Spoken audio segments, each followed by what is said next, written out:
Hello, chicos y chicas y all in between us, and welcome to another edition of Incognito Latino / Incognito Latina / Incoggy Wibbly Woo. And this shall be an extension of yesterday's episode, in which I described what passing was and some of the benefits that people who pass enjoy. And today, I will be exploring the other side, which can be described as cons or just annoying things. And I add that disclaimer of just annoying things because I'm a little hesitant to say that there are cons to passing, since, as you heard in the last episode, assuming that you watched it, and if not, you totes should right now, because it will probably make this make sense more. But the benefits enjoyed by people who pass are so significant in a lot of ways that I'm not going to say it's worth the downsides, but it's kind of diminutive or dismissive to say that the problems would outweigh the pros, if that makes any sense. I just don't want to make it seem like, it's a bit of a first world problem type thing. Although, as you will hear in a few moments, some forms of passing can be kind of dangerous and scary. But we'll get to that when we get to that. In the meantime, in the background, you hear Ms. Azalea Banks, whose first full album release came out this year, and it's definitely one of my favorite albums of the year. Y'all should check it out. It's called Broke with Expensive Taste, which I can totes because identify with. I don't know if y'all are familiar with my good friend Andre, the delicious champagne, although they're not vegan, so it's a little lame. Martini Asti. There, go get your Martini Asti. That's nice and vegan. But any hoozle. Passing. Negatives or annoying bits.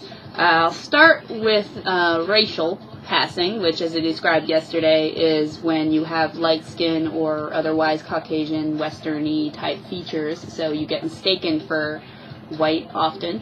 And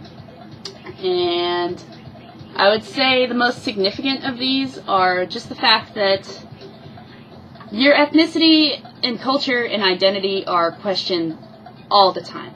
And personally, being an Incognita Latina, I have been going through this all my life, and it can wear on you, and it can get really fucking annoying when, especially white people.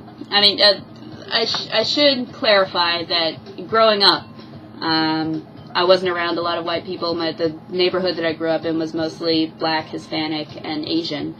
So most of the criticisms that I received, or just teasing or whatnot, was coming from people from my own community and other minority communities, saying, "Oh, you're too white.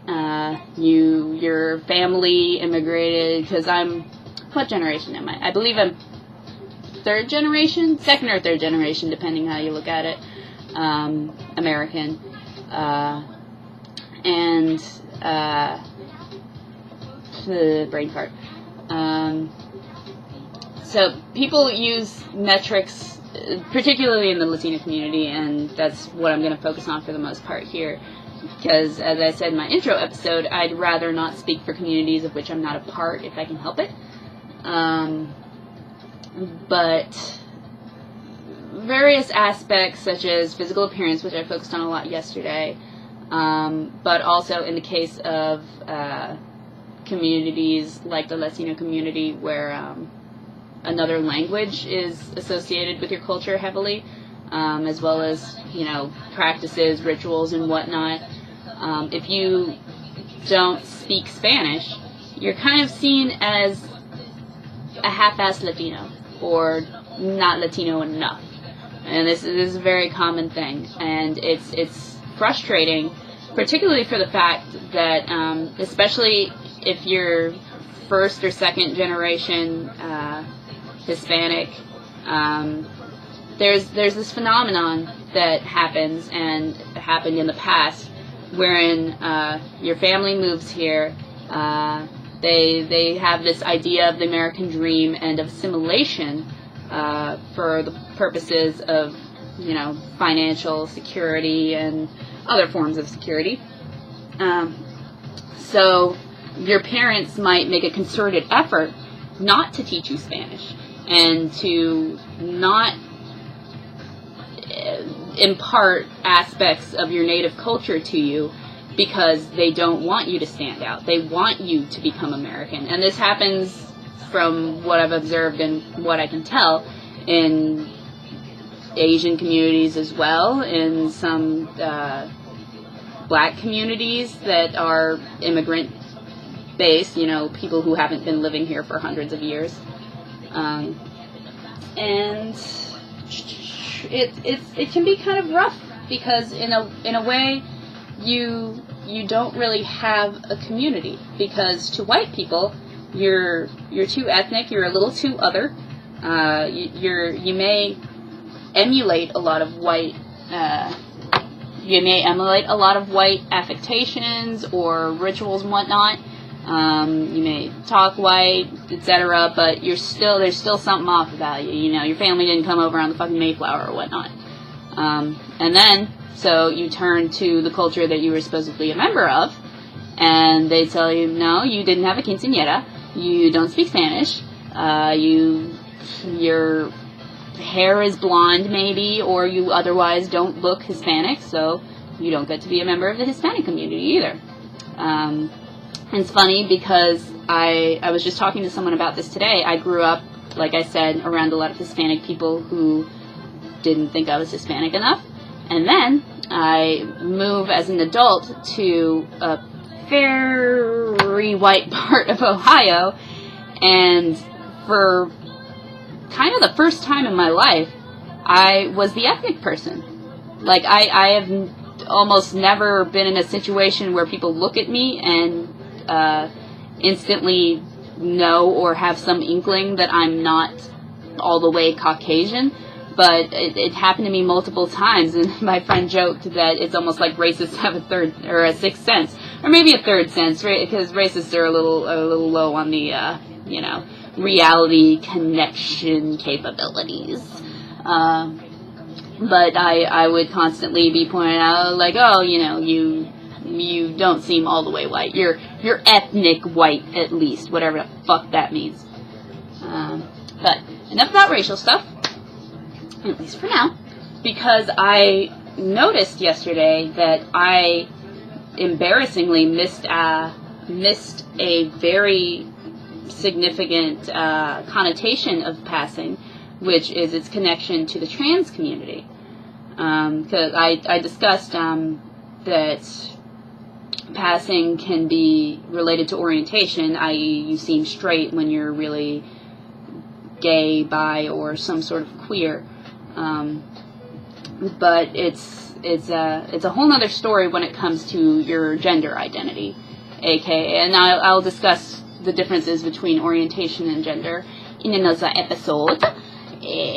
But for trans people, passing means basically that if you're out and about in public, or if you're talking or interacting with people who don't know that you're trans, you seem, for all intents and purposes, to be the gender which you are performing or displaying, or whatever you would like to call it. The gender that you would like to be recognized as. For example, you may be born biologically XY, aka you're born male, but if you're male to female trans, people think you look like a woman, or sound like a woman, etc. And this is a pretty loaded issue in the trans community and in the non-trans community, because it has some similar to the racial connotation of passing. There are pros and cons. For many people, it's extremely liberating and comforting and wonderful to quote unquote pass, because finally you're being recognized for who you actually are, instead of being constantly mistaken as someone who's dressed up as the wrong gender, basically a drag queen or a transvestite, when actually, it's your identity. this is who you are, and no one is willing to accept it. So it can be great. However, it can also be scary, because you have the phenomenon of transphobic violence that often is incited by someone passing. And so, you know, I'll give a situation. I think that's the easiest way to describe this. Say we have our male to female person named Jessica. We have a Jessica who is flirted with by some dude who is straight, who is, for all intents and purposes, only attracted to women. They hit it off. Maybe they hook up or get involved. Jessica doesn't feel the need to directly tell this person, you know, I was born biologically male, etc., either because it's seen as a given or because it's just awkward or she's nervous about it, what have you. I mean, it's a difficult thing to tell someone who doesn't know, for fear, because as you are no doubt aware, trans people are very, very often not treated very well and not afforded respect, and they're very often accused of lying to people because for some reason we consider what's between your legs, or what was between your legs when you popped out your mom's, to be your true gender. No matter who you are, that's your gender. And if you are displaying or are mentally another gender, then to act as that gender is to be dishonest. So between Jessica and dude she's hanging out with, perhaps they go back to his place or just start making out or something. He finds out that she's trans and freaks out. He gets pissed that she lied to him, that, you know, he thought he was with a woman who was born biologically female, and instead that's not the case. For some reason this is threatening to him because he mistakenly thinks that that makes him gay or whatever, and it can lead to violence. It can lead to him hurting her, maybe even killing her. And there have been endless, it's tragic to admit, there have been endless instances of this exact situation basically happening and leading to death, which in court, and this is the really fucked up part, it's argued by the defendant that that it was justified because the person that they were hooking up with or whatever lied to them.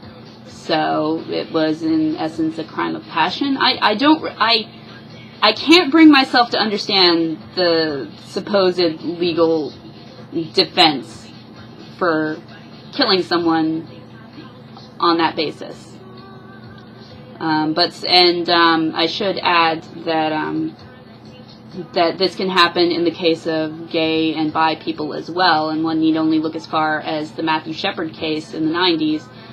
If you're not familiar, a teenage boy was beaten and viciously tortured and killed in Texas. And I don't recall the result of the case. I'll post a link to it in the comments, as well as a couple of cases where this has happened to trans people, such as the most intimate that I can recall is the Gwen Araujo case from, I think, the early 2000s, because it was local, where a trans woman was killed, and I believe her killers were able to get off on the defense that she lied to them. I have just about reached the 15-minute mark, and I am a little bit tired, so I'm going to go to sleep, but I hope you enjoyed this edition of Incognita Latina. And if you have any questions or thoughts, please inbox them to me or check me out on the Twaddlers, @WobblyKitty, WOBBLYKitty. Kitty. Okay, bye.